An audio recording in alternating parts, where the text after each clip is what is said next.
And Rashtravad means sectarian, narrow sectarian, communal Hindu nationalism. These are the main challenges, Amara Ramji, which we have to face, which we are facing. Our constitution is under threat, constant threat. They are trying to make irrelevant parliament. The overwhelming majority in the parliament, and somehow they have succeeded to create a majority in Rajya Sabha, in the both houses. They want to say this country through them that what we think is right. हम जो समझते हैं वो सच है. हर बार राष्ट्रवाद राष्ट्रवाद राष्ट्रवाद, जैसे इस देश के अंदर राष्ट्रवाद विरोधी लोगों की बहुतायत हो गई है. Where you were when we were fighting? Where you were when our comrades and friends and young people like Bhagat Singh went on gallows challenging the British imperialism, who is having 56 countries under their rule? आप कहां थे भारत की आजादी की लड़ाई में, जब British साम्राज्यवाद दुनिया के 56 देशों में राज कर रहा था? आप तो वही है ना जब भगत सिंह को फांसी की सजा मिली और भगत सिंह और उसके साथी और HSRA, Hindustan social Republican association के लोग कह रहे थे ब्रिटिश साम्राज्यवाद मुर्दाबाद, और तब गोलवलकर के साथी पूना की सड़कों पर कह रहे थे महारानी विक्टोरिया जिंदाबाद, और आज आप हमको राष्ट्रवाद सिखा रहे हैं. आज आप हमको राष्ट्रवाद सिखा रहे हैं. एक ही सपना है मोहन भागवत का कि अगले साल 2025 में जब RSS अपनी 100वीं वर्षगांठ मनाए तो संघ का ही एक प्रचारक देश का प्रधानमंत्री बना रहे. That is the aspiration of the RSS and Mohan Bhagwat. While they will be celebrating the 100th year of the RSS, their solemn pledge is that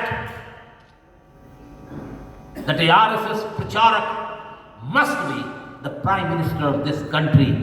That is their pledge. And now, with this pledge, what we have to do? हमें क्या करना है? वो 100वीं सालगिरह पर देश के प्रधानमंत्री पद पर एक प्रचारक देखना चाहते हैं, और देश के ग्रामीण जनता, देश के बहुतायत की 65% से ज्यादा जो गांव में रहती है, more than 65% people those who live in the villages, the rural India, what they want? What is their pledge?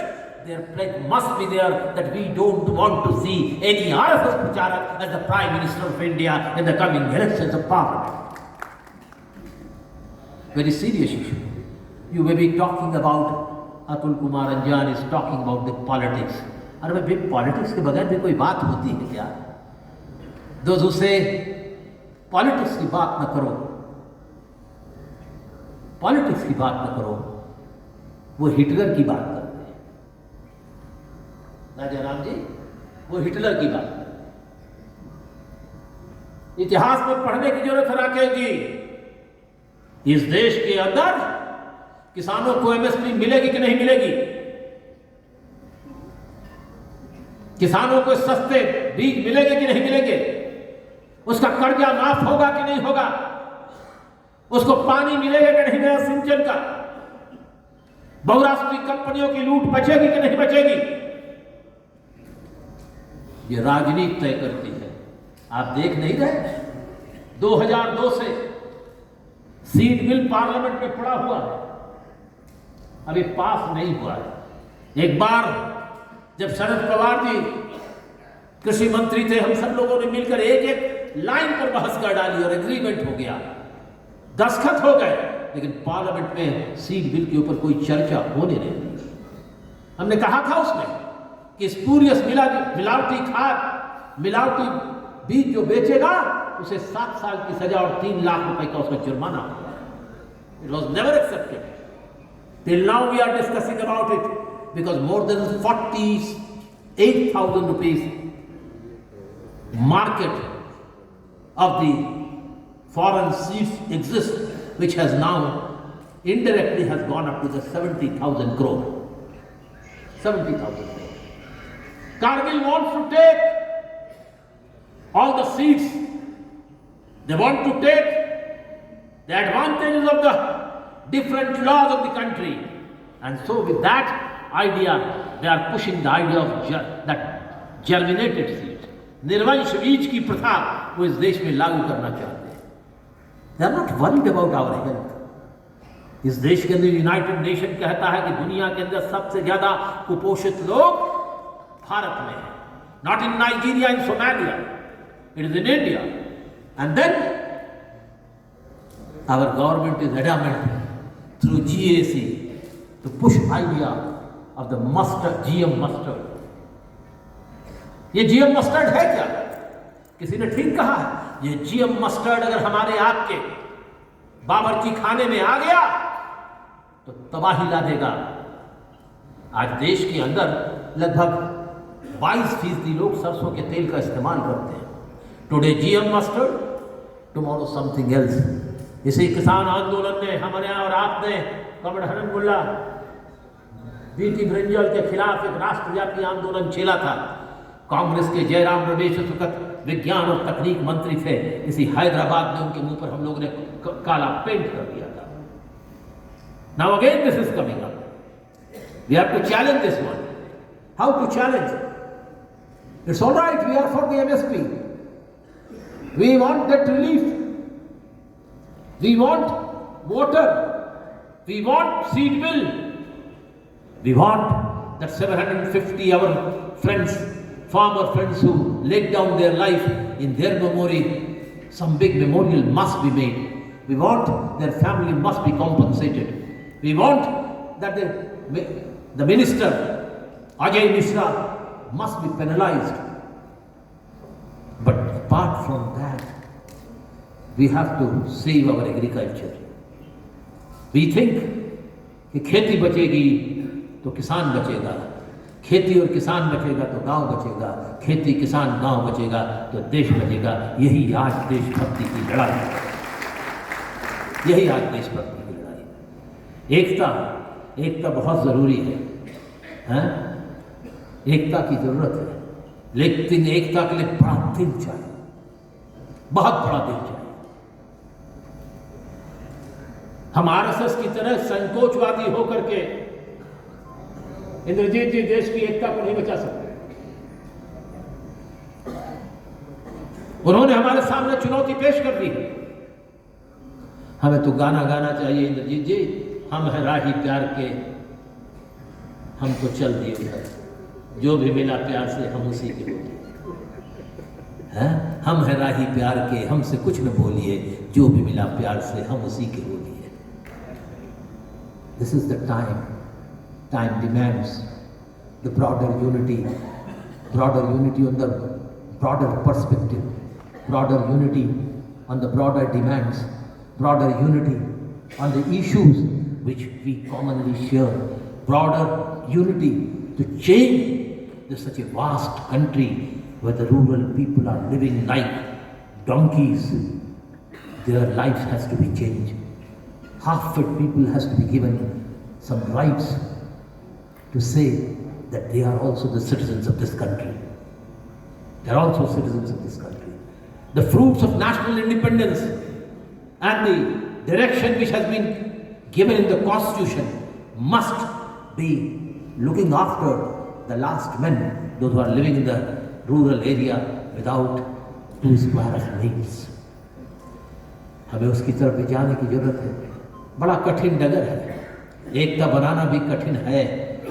हमने ऑल इंडिया किसान संघर्ष कोऑर्डिनेशन कमेटी बनाकर एक रास्ता बनाया था 500 संगठनों का. धीरे धीरे वो आगे बढ़ा.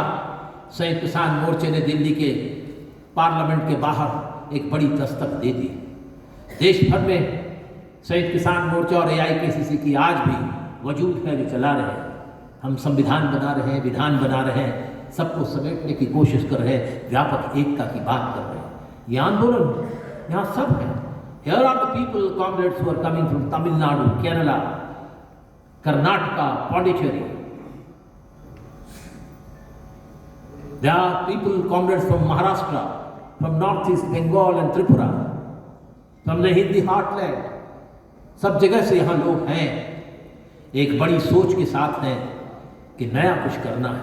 वो आंदोलन जो 13 महीने चला स्थगित हो गया, अब उसे नई जवानी देनी है। सरकार से जो फैसला किया गया था वो पूरा नहीं हुआ। हमारे 750 किसान जो शहीद हुए, उनको याद करने के लिए कोई यादगार भी नहीं बना। वो गरीब लोग जो मर गए, उनके परिवार वालों को कोई आर्थिक सहयोग भी सरकारों ने नहीं दिया। 60 से 70 हजार लोगों के खिलाफ मुकदमा कायम है, कुछ हजार मुकदमे वापस हुए, लेकिन बाकी अभी भी पड़े हुए हैं। नए आंदोलन की नई दिशा, नए आंदोलन की नई सोच, नए आंदोलन की नए मनोदशा को लेकर के हमको चलना पड़ेगा। रास्ता कठिन है, लेकिन इन रास्तों पर चल करके हम अपने आंदोलन को नई शिखा पर, नई दिशा पर, नई ऊंचाइयों पर, नए शिखर पर पहुंचा सकते हैं। राजनीति समझना होगा। राजनीति, ये राजनीति जो लोग कर रहे हैं, ये जो दिल्ली में बैठे हैं नरेंद्र मोदी एंड कंपनी, इनसे आप देश के संविधान की हिफाजत की बात सोच सकते हैं? इनसे आप एमएसपी की गारंटी की बात सोच सकते हैं? इनसे आप देश की गंगा जमुनी तहजीब और संस्कृति को बचाने की बात सोच सकते हैं? ये गांव गांव में पलासी का युद्ध कर देंगे। ये गांव गांव में अगड़े और पिछड़े के नाम पे फिर से युद्ध कराएंगे। ये गांव गांव में धर्म के नाम पर लोगों में विभाजन कराने का मंसूबा रख करके चल रहे हैं आगे। ये जब हम लड़ते हैं, आगे बढ़ते हैं, तो ये टीपू सुल्तान की तलवार और किसको लेकर के आगे? सावरकर को आगे ले। कायर सावरकर, इनके लिए देशभक्त सावरकर। कौन है? कल ये लोग भगत सिंह को भी कहेंगे। और इतनी बार ये लोग चीख चीख कर राष्ट्रवाद कर रहे हैं कि ताकि नई पीढ़ी को मालूम पड़े कि ये लोग सबसे अगली पंक्ति में भारत की स्वाधीनता के आंदोलन में थे। हमारे बाप दादा पुरखे बेकार थे, जिनके तस्वीर आपने त्रिशूल में लगाए हुए हैं, वो सब बेकार थे। एक ही आदमी देश की आजादी के लिए लड़ रहा था, जिसका नाम था गोलवलकर और हेडगेवार। साथियों, मैं अधिक आपका समय नहीं लेना चाहता। ये सम्मेलन ऐसे समय पर हो रहा है जब एक नई हवा को चलाने की जरूरत है। कुछ आशा की किरण भी पैदा हुई है।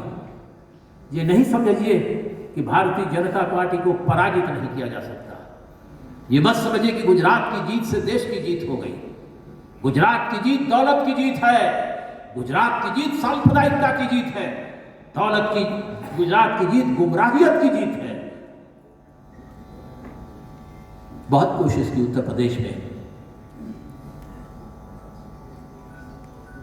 मैनपुरी में मैं गया था, खतौली में भी गया था, जिसका जिक्र भी राकेश टिकैत जी कर रहे थे। देश के अंदर वामपंथी, जनवादी, प्रगतिशील शक्तियों को, किसान समर्थक शक्तियों को, जो गांव की गरीब जनता के भविष्य को बदलना चाहते हैं, किसानों की फसलों का उचित दाम दिलाना चाहते हैं, उन शक्तियों को लामबंद करना पड़ेगा। तभी कारगिल से लड़ाई होगी, वरना हम लड़ाई हार जाएंगे। इनको कोई दर्द नहीं, इनको कोई दर्द नहीं है जो सत्ता में बैठे हैं। ये नई नई बातें लेकर के आए, नए नए बातों को कह करके हमारे नौजवानों को गुमराह करते हैं। बेकारी इस देश के अंदर भारतीय जनता पार्टी की सरकार में 6 साल 8 साल में महामारी बन गई है। महामारी, it has become a pet epidemic. How to counter it, how to fight it back. This parliament is not capable to fight. This parliament doesn't have the rural people's representation. This parliament is having only the so-called middle class and elite section, those who are vacillating on the reading the Times of India and Hindustan Times. We have lost all the credibility. The media is one-sided. Media is one-sided. Still, no report, no discussion. Why biggest number of the poor people, half-fed people in this country, why the United Nations report speaks about it? No discussion in television. ये बहस है, ये बहस television में ये है, अखबार में भी इसकी चर्चा नहीं है। अखबार में क्या चर्चा है? फ्रंट पेज पर है। मैं देख रहा था पिछले कुछ दिनों से क्या हो रहा है। रणबीर कपूर बाप बन गए, यही फ्रंट पेज पर 3 कॉलम की स्टोरी है। What is to do? What we have to do with that? Bollywood Hollywood की स्टोरीज फ्रंट पेज पर है। एक आदमी गरीब भूख से मर गया, उसकी कहानी नहीं है। भ्रष्टाचार, इतना भ्रष्टाचार उसको कोई छापता नहीं है।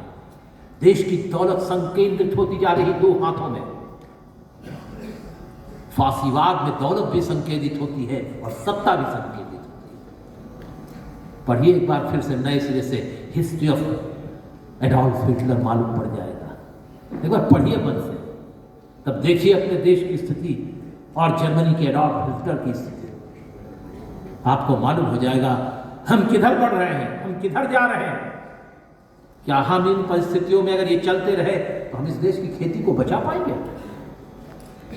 अरे हम जीएम मस्टर्ड से बचाना चाहते हैं, यहां तो इंटायर एग्रीकल्चर स्टेट पर लगी हुई है। वो कहते हैं छोटे किसानों की जरूरत नहीं है, मझोले किसानों की भी जरूरत नहीं है। हमें खुशी है कि हम सब लोगों ने मिलकर कहा है, हम भी अपने आइडियोलॉजिकल कुछ चीजों से हटे हैं। ये कुलक है, ये खुलक है, हटे हैं। किसानों की एकता व्यापक जरूरी है इस देश की खेती और जमीन को बचाने में। This is the Clarion call of the time. मुझे खुशी है कि मैं आपके सम्मेलन में आया हूं। मुझे इस बात का एहसास है कि हमें आगे बढ़ना है। आगे बढ़ने के लिए व्यापक एकता की जरूरत है, सिर्फ नारों से नहीं, कर्म से। हमारे अंदर बहुत सी चीजों पर मतभेद हो सकता है, लेकिन मतभेद को मनभेद नहीं बनाने की जरूरत है। एक साथ मिलकर के काम करेंगे, रास्ता निकलेगा। और एकताबद्ध संघर्ष से राजा राम जी एक नई मुहिम हम फिर शुरू कर सकते हैं। राज्यों में जिस तरह के आंदोलन पिछले दिनों हुए, अभी पिछले 1 महीने में राजभवन पर जिस तरह से झारखंड में प्रदर्शन हो रहा है, छोटे छोटे सवालों पर 2000-4000 किसान इकट्ठा हो जा रहे हैं 3 दिन की नोटिस पर, ये दिखला रहा है there is a great unrest among the peasantry and rural people of this country.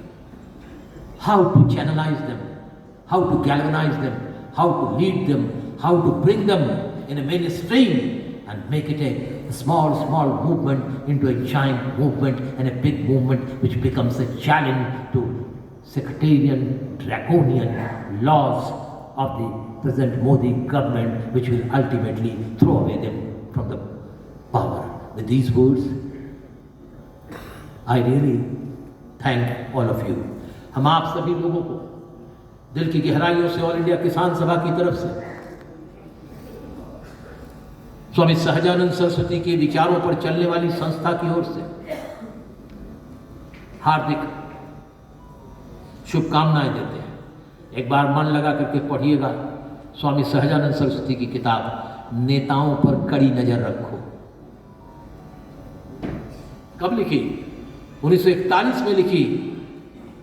ये किताब उन्होंने हजारीबाग के सेंट्रल जेल में, जो आज भी रेलिवेंट, नेताओं पर कड़ी नजर रखो। और अब हम आपसे कहना चाहते हैं, नेताओं पर कड़ी भी नजर भी रखो और एक डंडा भी साथ में रखो, ताकि सरकार के सर पर भी। साथियों, इन शब्दों के साथ आपको सबको क्रांतिकारी अभिवादन, अभिनंदन और मेरी क्रिसमस कह करके मैं अपनी बात खत्म करता हूँ। जय हिंद। एक बार नारा लगाइए, संयुक्त किसान मोर्चा जिंदाबाद, जिंदाबाद, जिंदाबाद, किसानों की एकता जिंदाबाद, जिंदाबाद, जिंदाबाद, जय हिंद।